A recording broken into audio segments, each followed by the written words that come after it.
Hi, and welcome back to the Tai Chi Code. In this video, we're going to be going through the Tai Chi technique of grasp the sparrow's tail as seen in the Yang Style 24 form. And we're going to do it in the Tai Chi Code style, trying to help you understand what exactly is going on with your core rotation and your hip movement to make every movement in grasp the sparrow's tail work perfectly.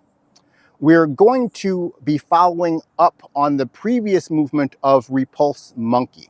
Before I get started with the explanation, I'm going to go through the Yang Style 24 form from the beginning opening posture up through the end of grasp the sparrow's tail so you can see what we've been doing from the beginning lesson all the way up to this lesson. Then I will show grasp the sparrow's tail in a little bit more detail and then go through all of the core actions that make it work.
Now I'm going to demonstrate grasp the sparrow's tail coming out of Repulse Monkey from the front view. So we're finishing Repulse Monkey in this position with the left foot forward. Then we're going to move into the carry the ball position. And in the form that I learned, the carry the ball position here is going to be a vertical carry the ball rather than a horizontal carry the ball. We're going to step out into a shoulder width stance. We're going to roll the forward arm up so the palm is facing the head. And then we're going to shift forward, and this is ward off. Then we're going to rotate the body all the way to the left, which is a transitional moment before we begin roll back, where we shift the weight all the way back to the rear leg. And then we're going to do another transitional movement, circling the arms up. So the palm of the right hand is going to attach to the wrist of the left hand. Then we're going to press forward. And then we're going to begin push, which occurs in 3 phases. First, we push to open the arms in front parallel. Then we push down and back. And then we push up and forward. And then to turn around, we're going to shift the weight back, dropping the palms parallel to the ground. And then we're going to rotate all the way around and then start the motion in the opposite side with the vertical carry the ball, step out onto the heel. Now, if you're familiar with a popular version of Grasp the Sparrow's Tail that mostly you'll see if you're watching it on the internet, you'll see the push occur in a slightly different manner than in the school where I learned, or the system where I learned. And I'll just demonstrate that so you don't get confused here. So from the carry the ball, we step out, we do ward off in this manner, which is a little bit different than another technique where people do ward off from the carry the ball horizontal position and they do ward off in that manner. Don't worry about those details. It is a different school doing that, so slightly different technique, but we're still doing it all the correct way. So we step out on the heel, roll up in the vertical position with the hands, ward off and roll back, press, and then push is going to occur here. And then you'll commonly see the second and third part of push look like this, where we shift back and the arms drop back to the body and then push forward. In the school where I learned, it was taught that that's not a very martial way of doing it, having your arms come back in this very non-defensive position versus sticking to the opponent and pushing down in this fashion. But if we're doing this for Tai Chi, for health, and for understanding about how the core moves, both are correct. They're just using a different technique. And if you study the Tai Chi Code, and I'll probably explain this a little bit today, this motion here where we push down and back is in fact push, using the trigram theory that I have for the Tai Chi Code of push. This core movement as we push down this way is the exact same but mirror image of this movement when we are pushing forward. I'll explain the core energies in a few minutes. When we do this motion here, this is actually the same core movement as press, not push. You see the ankle dorsiflex here, the forefoot coming off the ground. It's actually the same core movement as when we step out onto the heel. That actually, in the Tai Chi Code core techniques, is the press core movement. So for the sake of this lesson in Grasp the Sparrow's Tail, we are doing the push movement and then push forward. So I'll start right there explaining the core mechanics with push. So in push, you're going to see the same motion when we did brush knee. That is a push. When we're doing push in the Tai Chi Code mechanical theory, we're using our glutes on the standing leg or the active leg to push the body forward, and the waist muscles are going to align like this. The upper waist is turning away from the extending hip, which is why my right hand is pushing forward, and my lower waist or the lower abs are turning back towards the extending hip. So that is a spiral rotation of the waist occurring as we do this push. This is a pretty easy posture to adapt to feel that motion. Feel the glutes pushing back. Feel your arm being reached forward from the upper waist going forward on that same side. And then you can feel your belly button going back on that side. The lower abs also tuck the pelvis under. So what you can really feel and focus on is the tucking of the lower abs, tucking the pelvis on the right as we push forward with the right palm. That is the push position. When we're doing the push and grasp the sparrow's tail, it's going to come following this position here. This is press. When we're doing press, we have the same motion of the core all working on the same side. We have the upper waist turning away from the active hip, lower waist or lower abs turning towards the active hip. But instead of extending using the glutes, the hip action is flexion. We're pulling forward from the hip flexors here in the front of the hip. That is what creates press.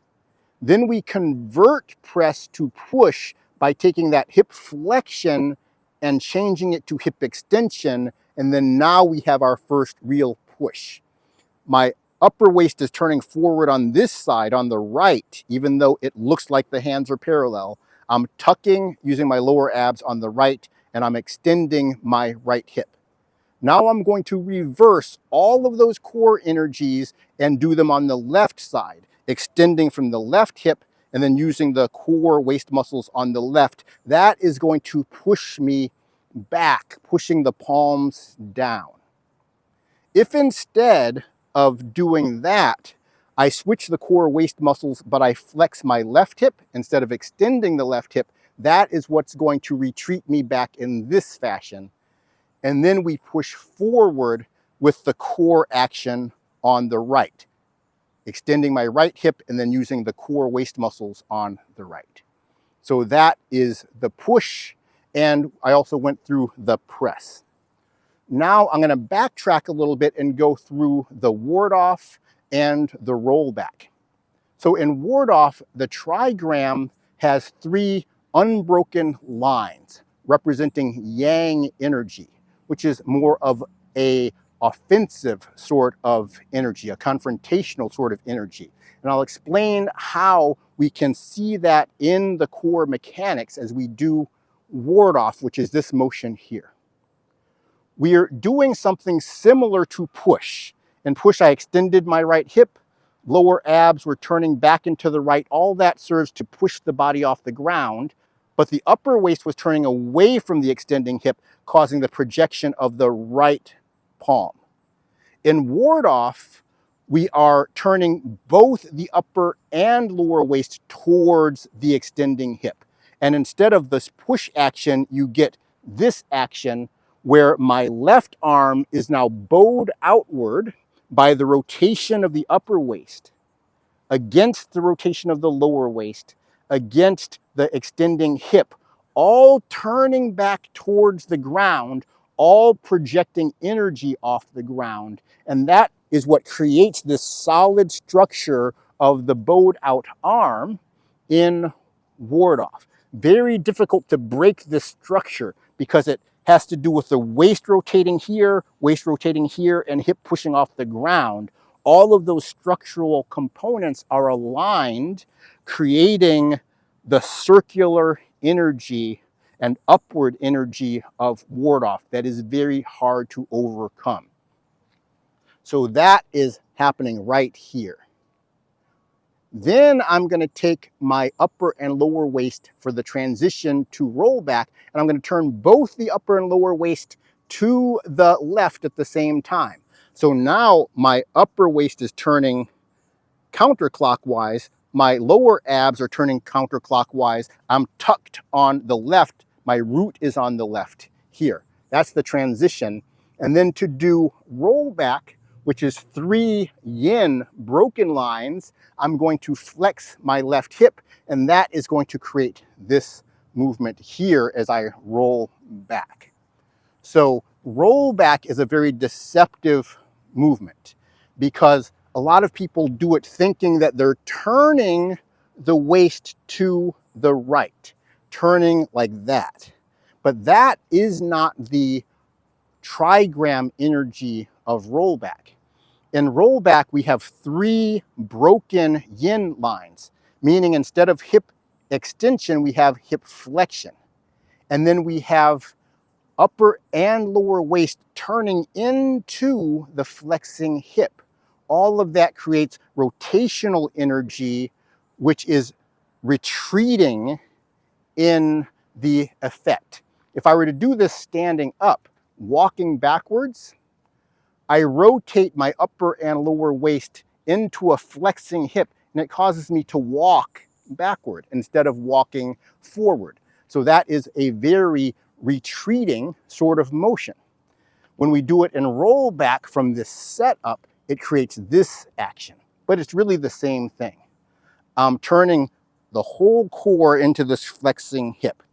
The body retreats away and across, but that may appear to some people like we're turning to the right, but we're really turning to the left as this happens. The root is on the left, which is why when you do roll back, it's going to be difficult for somebody to push you over because my leg is rooted to the ground by the rotation of the lower abs, sticking that left foot onto the ground so nobody can knock me over. To finish up the lesson today, I'm going to go through Grasp the Sparrow's Tail from the side view and talk you through not only the 4 energies that I've already explained that are already explicitly called out in Grasp the Sparrow's Tail, those of ward off, roll back, press, and push, but I'm going to show you where the other movements in Grasp the Sparrow's Tail are. The other 4 energies represented by the 8 trigrams of Tai Chi.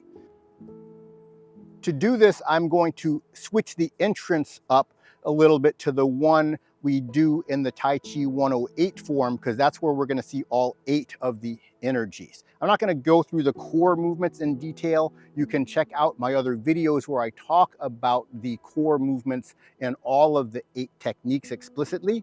But right now, I'm just going to show you where they are. In the 108 form, we begin here and we actually step out in the opposite direction from the 24 form. I'm going to step out onto the heel and then we're going to do ward off, but it occurs in 2 components. First is pluck, then ward off. Then I'm going to step up, creating the ball carrying position. This is going to require 2 techniques. First, elbow strike to bring the arm across, and then split to square the body up. Now we're going to step out using press onto the heel. From press, I'm going to engage the lower abs now on the left, turning press into elbow strike. And then now we have ward off. Turn the upper and lower waist to the opposite side, which turns ward off into shoulder strike. Then keeping the upper and lower waist in the same orientation and flexing the right hip turns shoulder strike into roll back. Then I'm going to switch the lower abs, turning roll back into split. Then change the upper abs, changing split into elbow strike. And then now we have press, which I already explained. Push with extension of the left hip, push with extension of the right hip, and then push with extension of the left hip. Then we're going to shift back using split, turn around using shoulder strike, and then we go back into the vertical ball carrying position, step out onto the heel, roll it up, ward off, transition to roll back, and transition to press, push, push, and push. I hope you enjoyed the video. If you did, make sure to click the like button and subscribe to the channel. In the next lesson, we'll be transitioning from Grasp the Sparrow's Tail to Cloud Hands.